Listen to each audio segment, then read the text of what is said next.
Oke,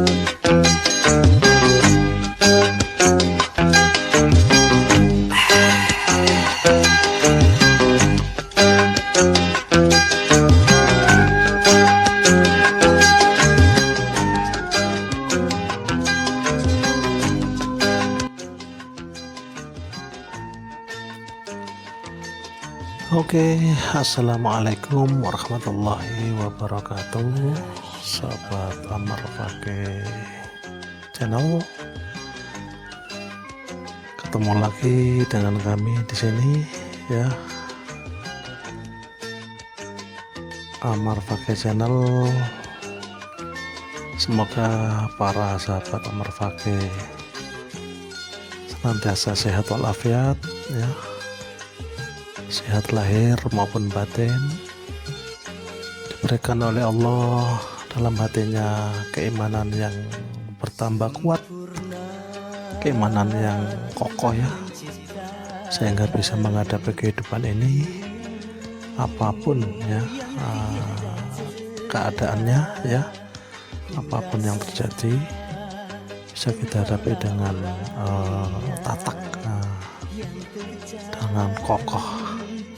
Apa yang menjadikan kita akan kokoh ya, akan kuat ya, salah satunya iman ya, percaya bahwa apapun ya, berbentuk penderitaan kah ya, ataupun kebahagiaan nikmat, semua dari Allah, tentu dimaksudkan untuk ujian kita. Jadi semoga sahabat Abu Amar Fakih semuanya diberikan di dalam dada ini keimanan yang kokoh, sehingga bisa tetap survive ya, menghadapi kehidupan masing-masing. Oke, ini kita akan mengeksplor ya, melanjutkan episode yang kemarin, yang episode mengeksplor dari Sekar Gadung ke mana, Rumah Sakit Muhammadiyah Lamongan. Nah, ini kita balik ya, ini kita eksplor dari Rumah Sakit Muhammadiyah Lamongan ya ke Desa Sekar Gadung, Kecamatan Dukun, Kabupaten Gresik. Nah, ini kita sudah berada di jalan provinsi ya, ini ya, ini disebut jalan ya, lintas antar provinsi, jalan besar ini yang menghubungkan antara kabupaten dengan kabupaten, bahkan provinsi satu dengan provinsi yang lain. Di sebelah kanan tadi ya ada terminal Lamongan ya, terminal Lamongan. Ini lagi-lagi kamera saya hanya bisa meliput ya di arah kanan ya. Kebetulan ini kita menuju ke Sekar Gadung, menuju ke Dukun, berarti ke arah ini perjalanan arah timur ini ya. Nah, kalau ke arah kanannya berarti arah selatannya. Kita lihat tayangan ya, kita lihat tayangan atau semacam suasana gitu, sisi kanan kota Lamongan ya, di jalan kabupaten atau jalan mana ini, jalan lintas provinsi. Oke, mungkin sekilas saja ya, bayangan saja, karena ini suasana di jalan rayanya lengang ya, sepi kosong, sehingga kendaraan bisa dipacu sesuai ya standar ya, nggak terlalu pelan juga nggak terlalu cepat. Nah, ini kita berada di Tugu ya, utama ya, Lamongan. Ini sisi kanan jalan ya, berarti sisi selatannya jalan ya. Ini sisi selatannya jalan. Jadi kota ya, di kota Lamongan kita saksikan ini ya, ini jajaran pertokoan ya, jajaran pertokoan di kota Lamongan. Nah, seperti ini suasananya.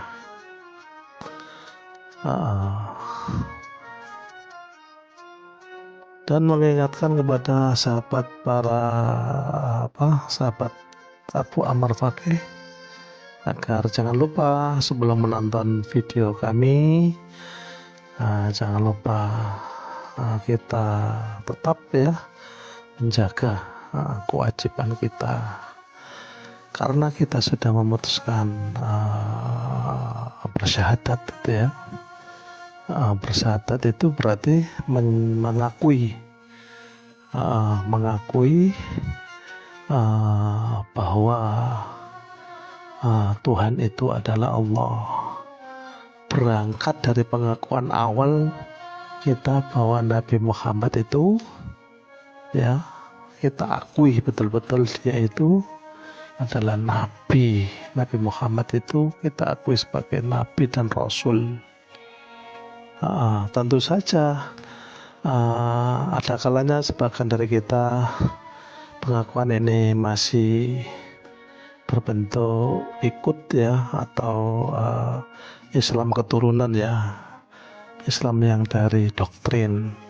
Tapi menjelang remaja menuju ke pemuda, apalagi dewasa dengan logika dan pemikiran yang sudah utuh sempurna, tentu kita harus semacam menyegarkan kembali syahadat kita, bahwa awal kita mengakui Allah sebagai Tuhan, awalnya yaitu kita akui dulu bahwa Muhammad itu adalah benar-benar seorang nabi utusan Tuhan. Pertanyaannya, bagaimana Nabi Muhammad itu atau Muhammad ya, yang lahir 1400 tahun yang lalu, tiba-tiba saat ini kita mengadakan pengakuan ya bahwa dia adalah nabi? Ya tentu saja dari yang bisa kita pelajari, yang sampai ke kita di tahun 2024 ini. Ya, di tahun 2024 ini apa yang bisa sampai ke kita, apalagi yaitu kitab suci Al-Quran. Dan kitab suci Al-Quran ini Masya Allah, Subhanallah ya, ketika diteliti betul, banyak hal ya yang ternyata benar-benar ajaib. Hal yang dikatakan 1400 tahun yang lalu terbukti di zaman modern ini banyak sekali bisa dipelajari di sains ya, penemuan sains. Bagaimana itu bisa dikatakan Al-Quran 1400 tahun yang lalu dan sekarang benar-benar terbukti, sehingga bergetar ini hati kita ini kita sudah di dekat ini ya. Kita tadi sudah belok kiri, kita menuju ke arah dukun ini. Oke, sambil ngobrol ya, sambil menikmati suasana jalan, sambil dikit-dikit ngobrol ini soal agama ini. Ya, memang basicnya Abu Ammar ini lebih dominan di agama ya. Jadi ngobrol kemana balik ke agama, ngobrol kemana balik ke agama. Itu tadi, jadi menyegarkan kembali syahadat kita, sehingga sangka atau keraguan itu benar-benar kita hilangkan sampai bersih dalam dada kita. Jangan sampai ada kita ragu tentang agama kita, dimulai dari syahadat. Jadi kita nggak bisa mengakui Allah sebagai Tuhan dalam Islam sebelum kita akui dulu bahwa Muhammad itu benar-benar adalah seorang nabi. Oke, sebelum kita lanjutkan obrolan tadi, ini saya sudah terangkan di episode awal tentang trip Sekar Gadong ke Rumah Sakit Muhammadiyah. Sekarang saya terangkan ulang. Ini jalan baru yang dibuat oleh pemerintah ya, pemerintah Lamongan, tentu saja Kabupaten Lamongan atau Provinsi Jawa Timur ya. Ini jalan baru ya, lingkar ya, jalan tembus yang nanti menghubungkan antara sisi timur ya, persisnya saya kurang tahu di mana itu, sama sisi barat. Ini dianggap sebagai jalan pintas, jadi jalan tembus gitu. nanti mungkin dialokasikan ya untuk berbagai kendaraan-kendaraan berat, jadi tidak dilewatkan kota. Jadi ada trailer, ada bus ya, gitu-gitu itu kendaraan-kendaraan yang besar-besar itu ya, tronton dan lain-lain itu mungkin begitu dibuatkan jalan tadi itu tidak dilewatkan kota lagi. Jadi ini pembangunan yang luar biasa. Kita lihatkan nanti ya, penyegaran syahadat ya. Jadi mana bisa kita mengakui sesuatu itu tadi, iman kepada Allah harus didahului iman kepada Muhammad adalah Nabi. Kemudian kita bertanya, bagaimana 1400 tahun yang lalu yang lahir 1400 tahun yang lalu dan sekarang beliaunya kita akui sebagai Nabi ya, dari hal yang sudah dekat dengan kita. Bagi kita yang sudah sejak lahir muslim ya, ini yang dekat dengan kita adalah Al-Quran, kitab suci. Ketika kita pelajari penemuan-penemuan syayan terutama ya, banyak sekali hal yang sangat menggetarkan dada kita, mengagumkan dan mengunci rapat bibir kita, tidak bisa bergerak lagi, bahwa memang Al-Quran ini adalah benar-benar ajaib, mukjizat. Jadi 400 tahun hal yang dikatakan oleh Al-Quran terbukti di zaman sekarang. Saya tidak bisa menyebutkan contohnya saking banyaknya. Ya, ada perpisahan dua lautan ya, air itu loh, air itu terpisah, itu disebutkan dalam Al-Quran ya. Dan di zaman modern ini ketemu jalur itu, memang ada dua laut itu ya, air yang satu berwarna bening, yang satu berwarna agak keruh, itu gak bisa campur, dan itu disebutkan Al-Quran, baru ketemu di zaman modern ini. Kemudian urut-urutan manusia dalam ini, dalam janin ya, dalam rahim ya, dari mulai awal sampai terbentuknya, urutannya ini kok tepat itu disebutkan dalam Al-Quran, urutan terbentuknya itu. Dalam penemuan teknologi modern medis ya, betul urutan itu 1400 tahun disebutkan, zaman modern ini terbukti dan betul, dan lebih banyak lagi dan lebih banyak lagi dan lebih banyak lagi, sehingga terkuncilah mulut ini bahwa memang Al-Quran ini luar biasa, betul, benar semua yang dikatakan. Kalau begitu berarti otomatis pembawanya siapa lagi? Ya, Nabi Muhammad itu, beliau benar-benar seorang Nabi, sehingga apapun informasi yang beliau sampaikan kita terima dengan bulat dalam dada kita, termasuk informasi yang beliau sampaikan sebagai akidah utama kita adalah tiada Tuhan selain Allah, dan beliau sendiri kita akui adalah utusan Allah. Itulah syahadat. Kita bersaksi ya, benar-benar bersaksi, karena kita tidak bisa melihat Nabi Muhammad sendiri, kita tidak hidup sezaman dengan beliau, maka persaksian kita itu dengan itu tadi, Al-Quran kita teliti dan menang, dan kita benar-benar menyatakan gitu, benar-benar ini Al-Quran ini benar-benar kitab suci, firman Allah ini tak terbantah dengan fakta-fakta tadi itu. Akhirnya bulatlah iman kita, bulatlah dan betulkah bulat dan benar-benar betul syahadat kita, gak ada keraguan bahwa memang Muhammad itu seorang nabi, dan apapun yang disampaikan Muhammad termasuk informasi akidah utama kita, la ilaha illallah, tiada Tuhan selain Allah, itu kita ikuti, sami'na wa ata'na. Sudah kita dengarkan apapun yang beliau sampaikan, kita dengarkan, sami'na wa ata'na, kita taat ya, kita taat. Kemudian sholat kan, selanjutnya kita diperintahkan oleh Allah sholat 5 waktu. Nah ini menjadi satu kewajiban ya, sesudah Allah kita percayai sebagai Tuhan kita, maka kita menjadi hamba. Sinonim hamba itu kan budak ya. Jadi karena kita hamba atau budak dari Allah Tuhan kita, pencipta kita, maka seyogyanya sebagai seorang hamba budak yang baik, kita bukan sosok yang merdeka di hadapan Allah. Kita terikat dengan perintah-perintahnya, kita terikat dengan larang-larangannya. Nah, termasuk perintah wajib adalah sholat 5 waktu. Itu nggak mutlak gitu ya, maksudnya itu mutlak ya, nggak bisa ditawar ya. Sholat 5 waktu itu mutlak, nggak bisa ditawar. Bahkan kalaupun dalam keadaan sakit parah, bisa dengan menggunakan bahasa isyarat ya, sampai benar-benar nggak sadar, sampai benar-benar meninggal.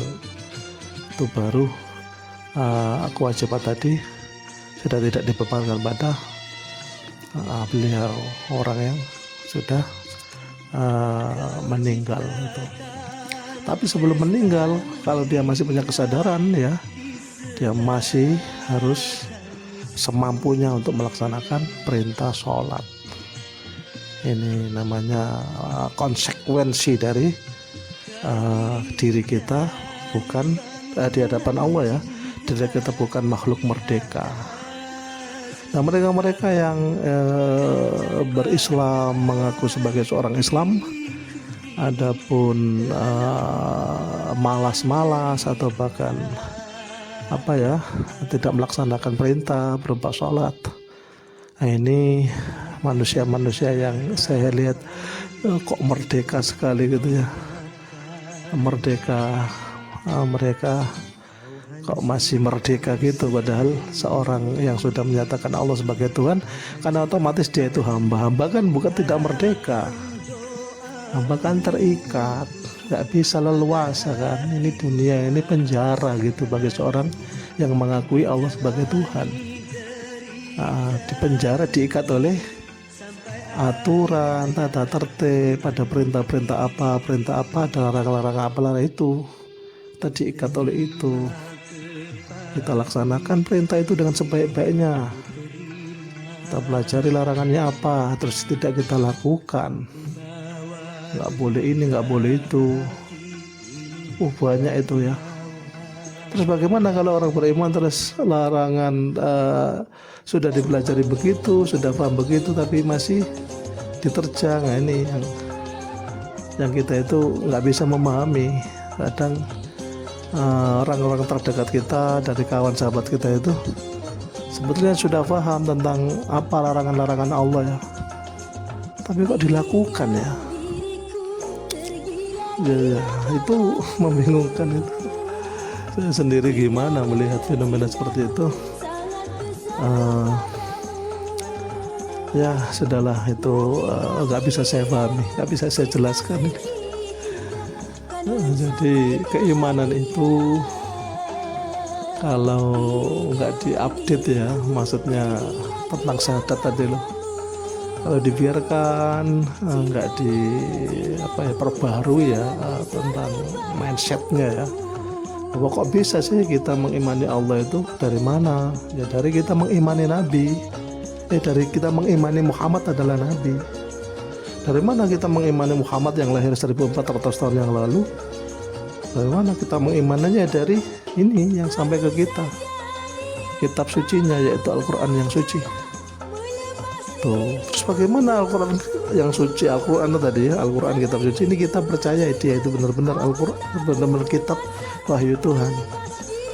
Nah, itu butuh proses seperti itu sampai benar-benar kita paham bahwa kita nggak bisa membantah, sekecap pun nggak bisa membantah Al-Quran ini. Itu seayat, sekalimat kita nggak akan mampu membantah, apalagi 30 juz, 6.666 ayat.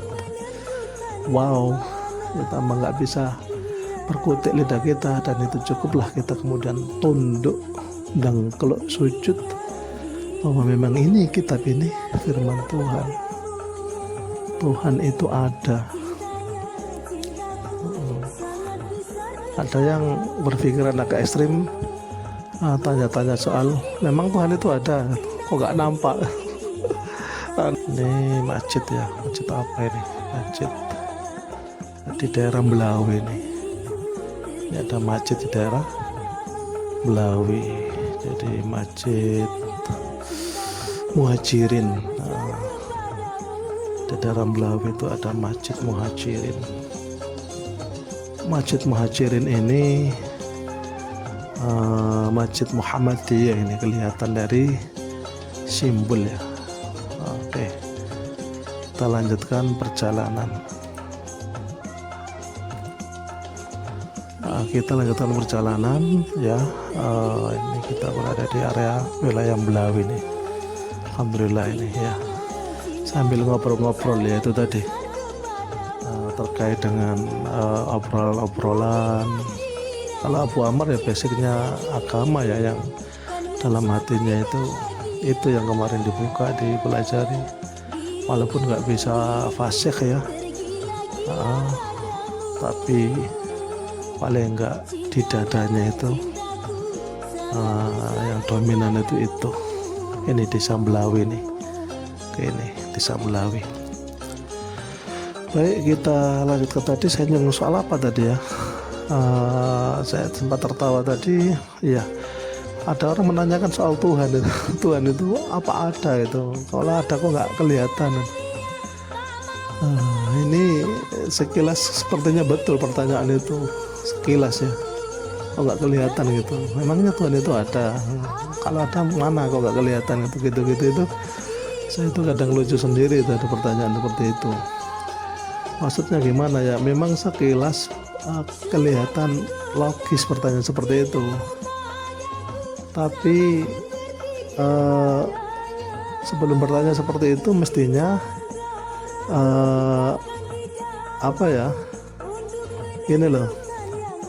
Apa memang sesuatu itu ketika kita nyatakan ada harus diprasarati tampak? Kan enggak kan ya?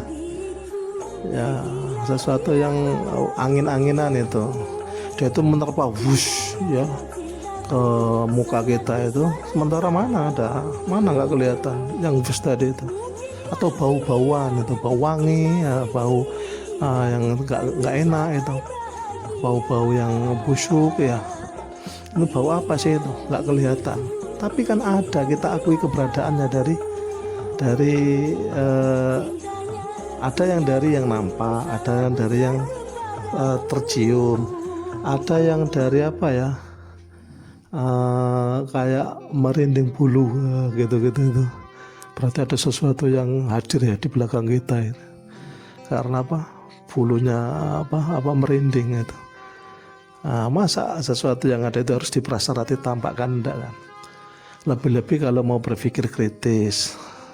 Gimana berpikir yang kritis ya, yang tajam itu ya, ini alam ini kan sesuatu yang apa ya, sesuatu yang wujud ya, yang bahkan teratur gitu loh. Sementara logika akal kita itu kalau diteliti, dia itu dikonsepkan atau tidak punya tabiat, kalau melihat apa ya, kan mengakui ada itu nggak harus. Contoh ya di padang pasir, di padang pasir itu ada jejak kuda atau jejak unta atau apa. Ketika melihat jejak itu kan nggak perlu kita untanya kemana, kan enggak. Loh, ini kok ada unta di sini ya, banyak ini jejaknya, ini jejaknya ini. Mengetahui jejak itu kan cukup, kemudian mengakui ini pasti ada unta di sini nih, baru lewat atau sudah lewat 1 minggu atau apa. Itu kemudian bahasa Jawa teracak ya, ono teracak ya. Orang-orang survival ya, orang-orang terutama di pramuka, ilmu pramuka itu ada memahami jejak itu. Ini kaki harimau, ini kaki babi, ini kaki rusa menjangan, itu ada pelajaran jejak ya. Nah, kalau di hutan, kalau orang jalan kemudian tanah yang agak becek itu teracak harimau di situ besar ya, teracaknya itu sudah pasti ada harimau. Atau kalau dari jauh kemudian memandang ke tengah hutan, ada suara, wow, berarti ada harimaunya itu. Dari mana kita mengakui di situ ada harimau? Hanya dari suaranya tadi, atau kalau melihat jejak ya dari jejak. Nah, alam raya ini ya yang sebesar ini, yaitu jejak yang besar gitu loh, jejak ini. Ada gunung, ada lautan, ada apa lagi, langit ini ya, bumi ya, matahari itu ya, api yang kita anggap nggak pernah kita, karena sudah biasa, bahkan kita nggak menganggapnya itu, nggak kita kagumi, nggak kita takjubi itu, padahal itu api ya, matahari itu jejak yang besar ya, jejak ya. Kalau akal ini akal yang kritis, akal yang benar-benar hidup ya, yang mau diajak berpikir, jejak ini pasti kita langsung mengakui berarti ada ini apa ya, ada pembuatnya yang seteratur ini.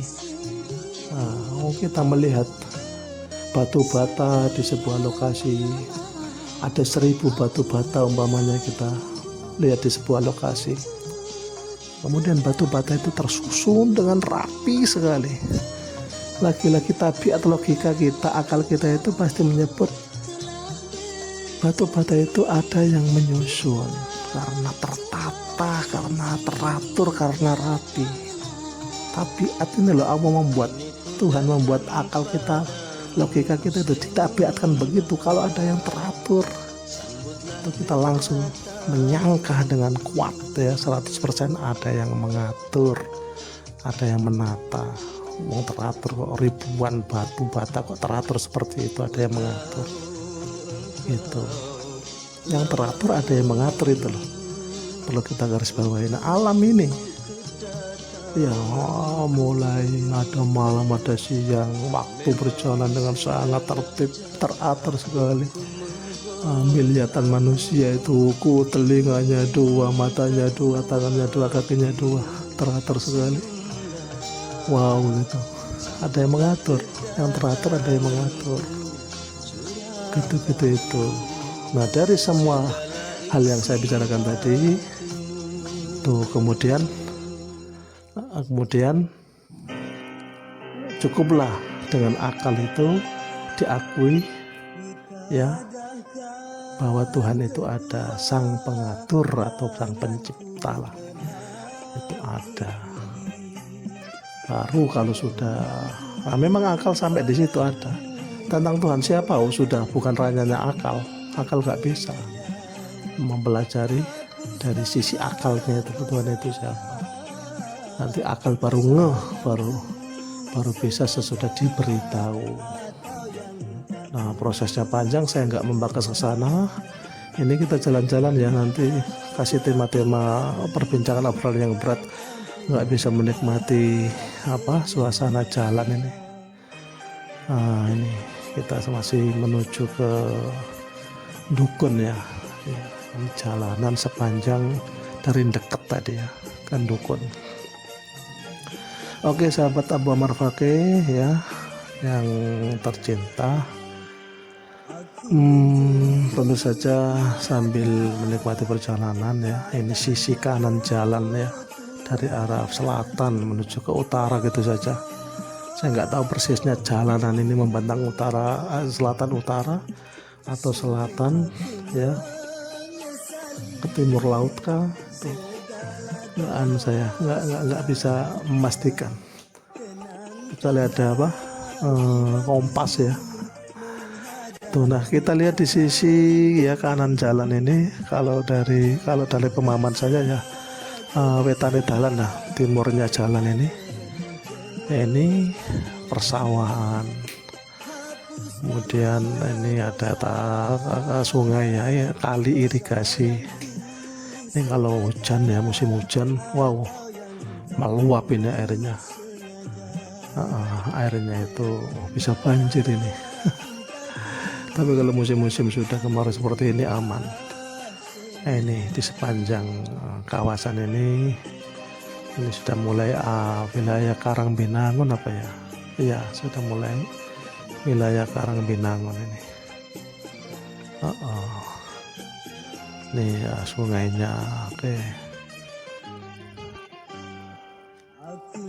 Oke, sahabat Mbak Marfake, kita lanjutkan obrolan kita ya sambil mendengarkan musik-musik sebagai alat bantu saja ya untuk membantu relaksasi gitu saja. Bisa relaksasi dengan murotal ayat-ayat Al-Quran, dan itu tentu jauh lebih baik.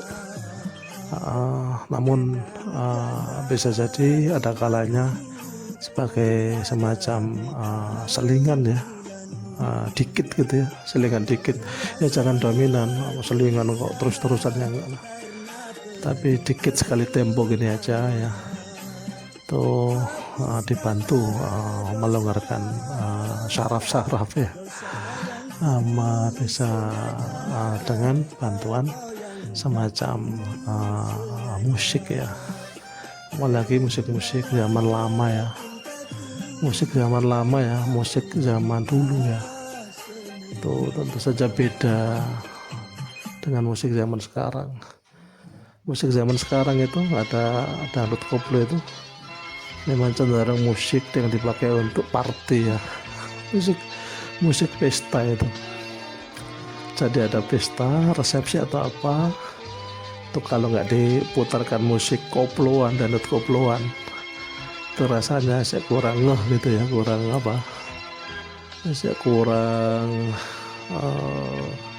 lah gitu. Itu jadi beda musik dulu sama musik sekarang.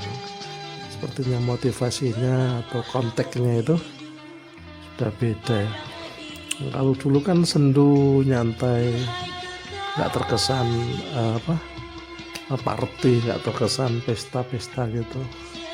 Kalau sekarang itu wow gitu ya. Kalau ada resepsi, pesta atau apalah, itu kalau musiknya itu nggak musik sih dak deng gitu ya, kita sambil mendengarkan ya musik lama, musik lawas itu. Jadi nggak ada semacam nuansa party pesta, enggak, nuansanya lirih saja, nyantai saja sambil menikmati.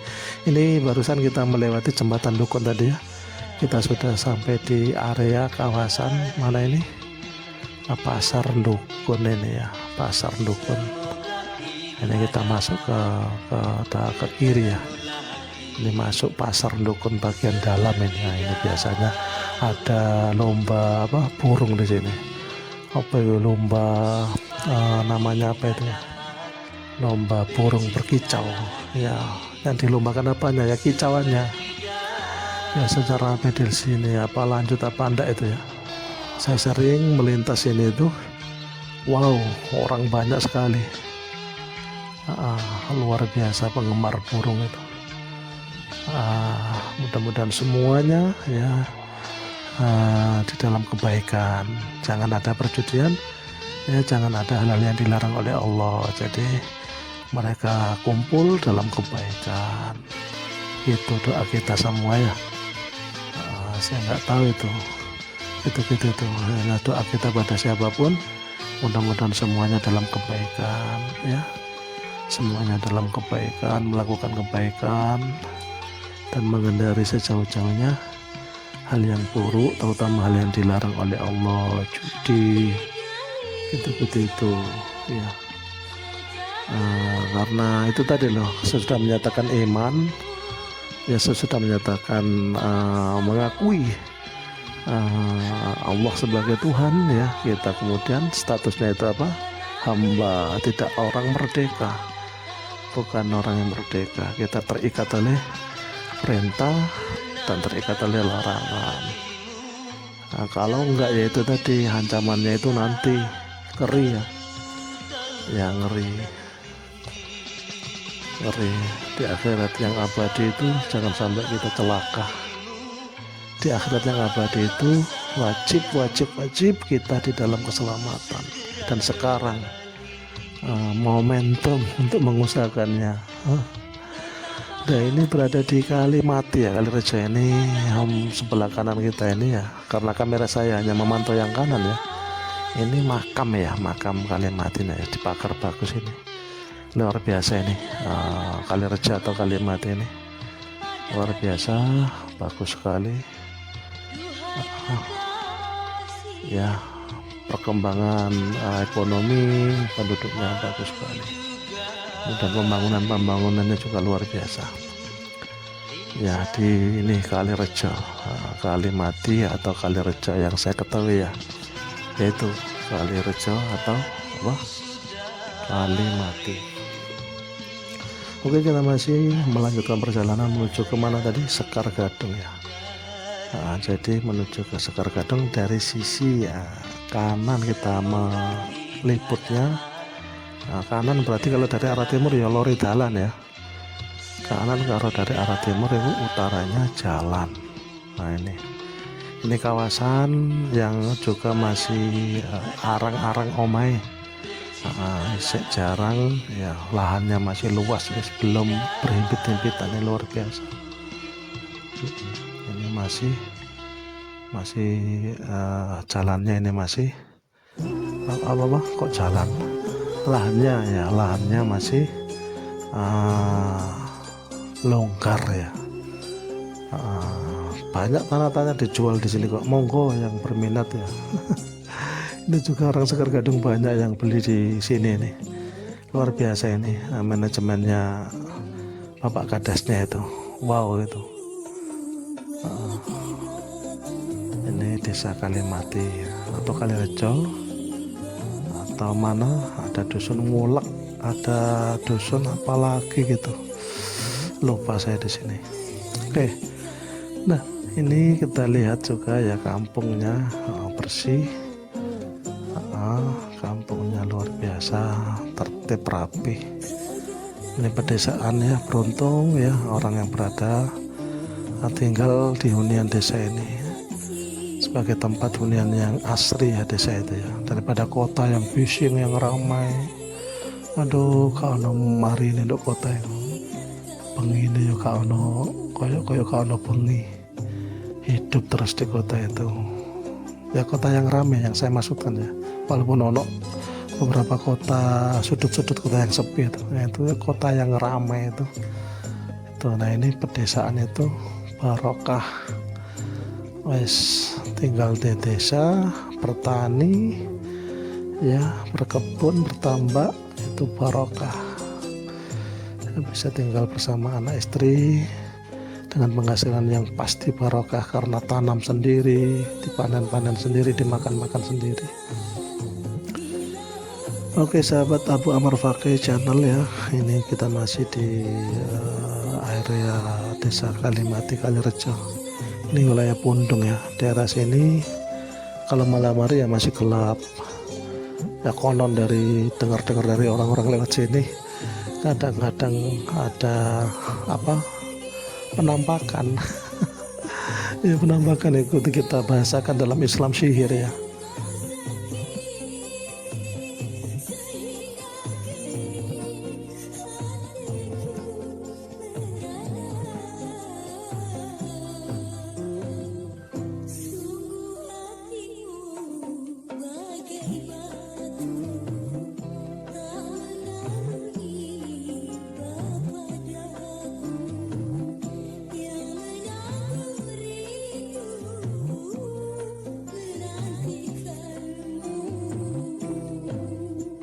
Nah, ini makam ya, makam desa Kalimati tadi. Jadi penampakan itu sihir, saya sering lewat sini malam hari juga, dan kebiasaan saya yaitu saya mudah-mudahan bisa istiqomah dalam dzikir ya. Sepanjang jalan itu kita dzikir gitu, minta tolong kepada Allah juga dengan kalimat Allah, Al-Quran ya, ngaji gitu. Karena sihir itu ya rontok ya atau rapuh dengan muawwidzatain ya, yaitu kul itu loh. Ada kul huwallahu ahad, al-ikhlas ya, dan muawwidzatain, kul a'udzu birabbil falaq dan kul a'udzu birabbin nas. Itu kita baca juga ayat kursi. Itu kalau ada sihir yang akan menerpa pandangan kita sehingga kita seakan-akan melihat apa itu rontok gitu. Itu keyakinan agama kita, ajaran agama kita. Atau kalau benar-benar terlihat, itu agama kita ya itu disuruh untuk bilang Bismillah Allahu Akbar gitu. Kita usir ya, atau kita mengusir atau apalah. Kita berada di area mana ini, Bapak Sari ya. Itu tadi sekolahan MI barusan kita lewati, lembaga bagus sekali, Bapak Sari luar biasa. Ini kita berada di samping kanan kita ini tambak ya. Kalau sudah selesai dibuat perikanan, terus dikasih padi itu luar biasa. Gak tahu lu nganggur tanah ya, rajin dan giat para petani-petaninya. Ini ada warung kopi sebelah itu ya. Biasanya rame dulu, sekarang kurang tahu kenapa nggak giatkan lagi, direnovasi yang baik, kemudian dijadikan tempat kumpul-kumpul lagi, itu kan bagus itu. Nah, kita berada di area mana ini Petis ya, kalau saya nyebutnya ini Petis Sari ya, wilayah Petis ini, wilayah Petis ini. Oke,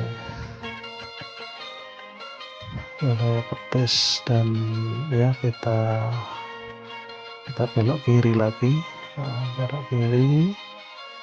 Nah, itu ada musola sebelah tadi itu. Itu rumah Bobedan ya, dari Sekar Gading. Ini ada seleb padi ya, seleb padi. Saya dulu pernah juga nyelep ke situ ya. Nyelep kan gabahnya siapa ya, gabah ibu saya nggak bertani ya. Yang bertani itu ayah saya, ibu saya, dibantu nyelep no. Oke, ini sepanjang jalan ini kita masuk ke kawasan Sidomulyo ya. Sidomulyo, ini wilayah Sidomulyo dari arah timur ya, Ini Sidomulyo ini. Nah, ini ada jalan yang diaspal luar biasa. Icip-icip ini ya. Enak jalan diaspal itu melakoni sok ngelunyur gak ngeronjal blas.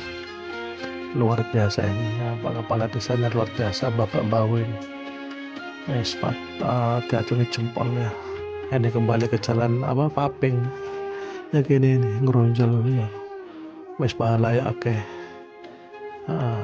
Sing iku mau nikmat iso disyukuri ya padha akeh pahalae. Syukur alhamdulillah terus tambah akeh pahalae. Sing enak disyukuri tambah akeh pahalae, sing gak enak disabari yo akeh pahalae. Nah, itu ajaban di amril mukmin ya. Urusane wong mukmin iku cek ajaib ya, dikai enak alhamdulillah akeh gede pahalae. Baru dikai gak enak kemudian sabari akeh gede pahalae. Itu ajaban di amril mukmin ya. Ya, itu akidah dalam hati kita, sebagai petunjuk atau tunjuk arah hidup kita. Kalau mendapatkan sesuatu yang nikmat ya, itu kita perbanyak sholat sebagai wujud syukur kita perbanyak ngaji sebagai wujud syukur kita baik kepada siapapun, loman ya, kepada siapapun. Kita mendoakan orang-orang lain gitu. Itu wujud syukur, pahalanya besar, dapat nikmat tapi pahalanya besar. Atau sebaliknya dapat hal yang kurang baik ya, kita bersabar gitu. Ini kita sudah masuk ke wilayah mana, Sekar Gading ya, kampung halaman kita semua, kami ya, kita semua kampung halaman kami ya, dari desa Sekar Gading. Abu Amar Fakih ini dari desa Sekar Gading, lahir di Sekar Gading ya. Sehingga inilah tanah tumpah darah gitu ya. darahnya tumpah di sini, darah ibu saya dulu melahirkan saya. Sekarang ada sehingga wajib dicintai, wajib dilindungi, apa namanya, dijunjung tinggi-tinggi. Ini tanah tumpah darah ini. Ini ada yang sepanjang jalan tadi ada warung jati, itu warung langganan warga Sekar Gadung ya, warung jati. Kemudian ini kawasan jalan poros desa, sebentar lagi jadi jalan kabupaten ya. Nah ini depannya ini ada musola. Sekian, sahabat Abu Amar, terima kasih ya. Semoga kita sehat, sampai ketemu di momen yang lain. Wassalamualaikum warahmatullahi wabarakatuh.